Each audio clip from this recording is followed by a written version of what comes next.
Hey everybody, welcome back to the RGR Football Channel. My name's Daniel Harms. Today we're going to talk about the Chiefs defense, a little bit more about the back end, and a little bit more about how Juan Thornhill now looks to be healthy. We're going to talk a little bit about the playtime percentages, the snaps of the defense, what to look forward to in this next coming game.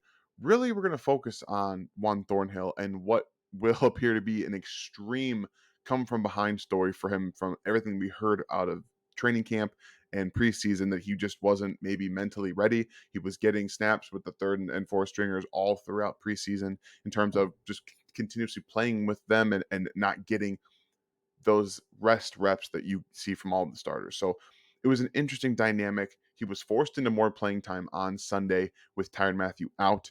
Obviously, so was Dan Sorensen. He played 100% of the snaps. Thornhill played 95%, so just a few snaps less.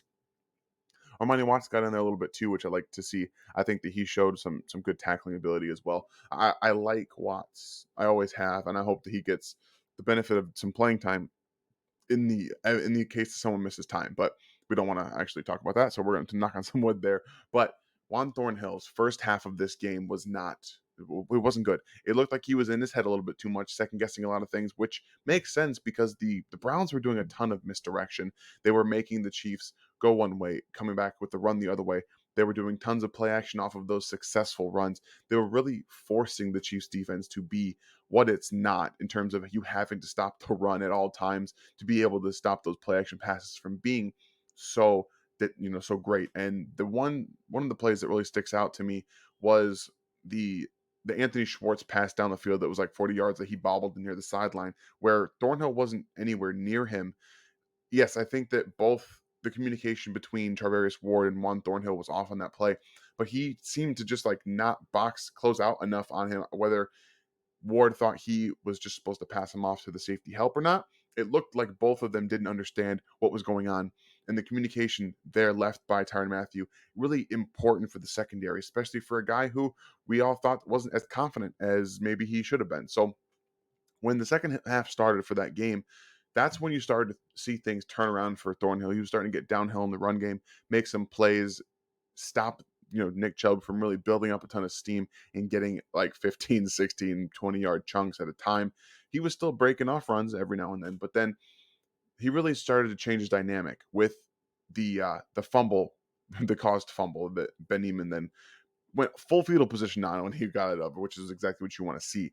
He did a really, really good job of squaring up Nick Chubb, getting his helmet essentially where the football is. And as soon as he makes contact with Nick Chubb, that ball pops right out. That's how you know. You can't just always let everyone who's already tackling the player do the work. You have to sometimes get yourself in there as well.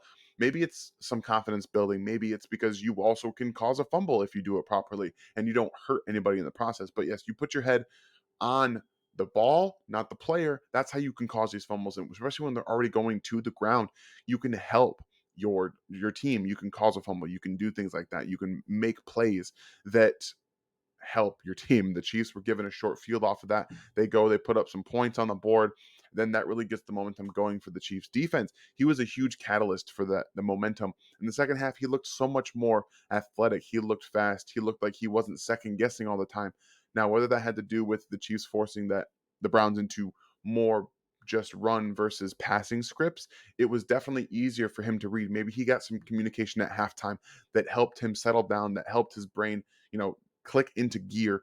Definitely liked some of the things that I was seeing from him in the second half. And then obviously that pass breakup downfield. Yes, I think Baker slightly underthrew the ball, but the ability to go get that and to force that, incompletion, it's a huge momentum swing because that's a big play for the offense that ends up coming back for the defense because you do such a good job of breaking it up. It's very reminiscent of the pass breakup of Cortland Sutton that Tyrann Mathieu had in that snow game in Denver 2 years ago. So it was really nice to see him not only do that, but then get up and like celebrate it and flex a little bit and start to celebrate. Like that's what you want to see.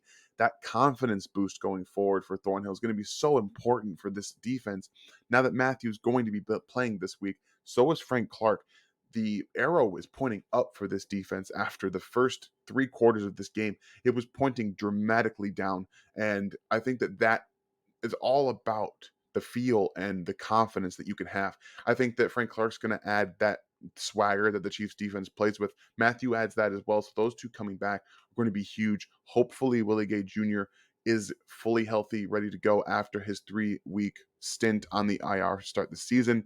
When they get those guys back, I think it's going to inject a huge amount of confidence, a huge amount of big playability, specifically in the linebacker and safety group with Mathieu and Gay, assuming he comes back healthy.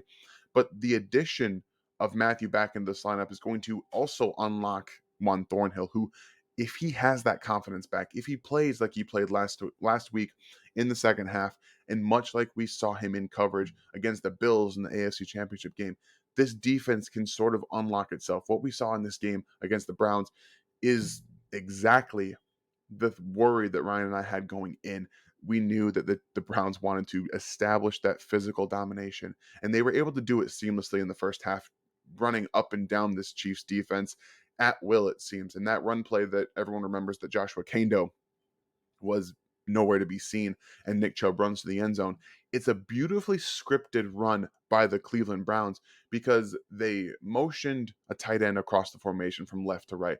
They brought a fullback from left to right in, which keys everyone in to look. They want to run at our left side if you're a defensive player looking at the offense in that specific situation. They thought they wanted to run to the left side, and then everything off of that from the snap, Nick Chubb even goes that way, but they come back with a counter. They pull that tight end over. They have the fullback lead that way. Every single defensive player moved to their left with Nick Chubb, and all they had to do was dig his foot back left, get that counter in, and it was into the end zone. So they did a really, really good job of manipulating this Chiefs defense because, one, they were demoralized and they were just tired. They didn't know what else they could do. They didn't think they could properly second guess what was going to happen. So seeing them shut down the Browns in the second half with those touchdowns, only scoring 7 points in the second half total, a lot, getting the ball back to the Chiefs defense, and then at the very end of the game, securing the game with the game sealing interception. You have pressure. You have that play that Ryan broke down that if you missed, you want to go look at that right now. It's so good how Spags utilized that zone blitz and confused Baker Mayfield on one of the most important drives in the game. Got some pressure on him, forced him to come out of his second read, and then Dan Sorensen, always in the clutch, coming in, scraping those feet out from under him, forcing Baker then to be off balance, and Mike Hughes can make a play. This is the kind of defense that I expect to see coming out of the gates. That first game is always tough. It's always tough. So I think what we can really take from this is Juan Thornhill is healthy. I think he's fully healthy. That confidence, that mental confidence is back. L'Jarius Sneed played 100% of the snaps, guys. He was all over the field. He made 7 solo tackles. He's going to be a focal point of this defense. With Mathieu back next week, I think that can really help him out a lot. Having to tackle some of these big running backs and these big tight ends from the Cleveland Browns is not easy for him to do. It's not easy for anybody to do. So I liked to see him getting 7 tackles himself. One of the problems that I think that this defense has right now is without some of their key players at every single level, they were forced on some of the less experienced guys. And Juan Thornhill, as well as L'Jarius Sneed, led this team in tackles with 7, and then Juan had 5 and 2 assists. Like that's the problem. When your linebackers aren't getting those tackles, they're not collecting those tackles, they're getting to the second level too much. So going forward, I think that they're going to improve upon that. With the Ravens coming up this week, I think that having Frank Clark back, Mathieu back are going to be very, very important to the mental focus of this defense. I know people think that these are professionals and they should just have that mentality.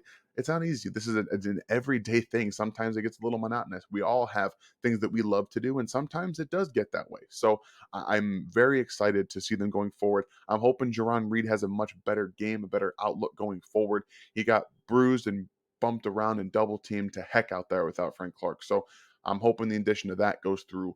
I really, really hope we get some film for you guys this week. I'm going to do everything I can. I'm going to hold off on making my next video as long as I can. If you have me on Twitter, go up there. I've got a little clip of Mahomes' 8-yard first down run, really kind of trying to explain what I think is going on with the offensive line with that, really taking the tackles or the defensive ends outside with the tackles and letting Mahomes step up.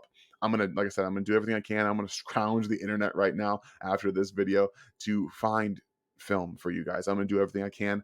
Ryan and I are going to do everything we can, but make sure to tune in tomorrow. I will have a video for you regardless, whether it's going to have film or not. We're going to have to kind of take it as we go. But one thing I want you guys to do for this, in the comment section, your biggest defensive takeaway, positive or negative, it doesn't really have to matter. What do you think going forward is either going to be a huge boost for this defense? What can they really take away from this game? Or what do you think is going to be inevitably the thing that holds them back the most this season? So make sure you guys do that. We have some nice conversation. I will see you guys Wednesday. Make sure to tune in Thursday for that live Q&A, not live Q&A, but a live video with Ryan and Seth.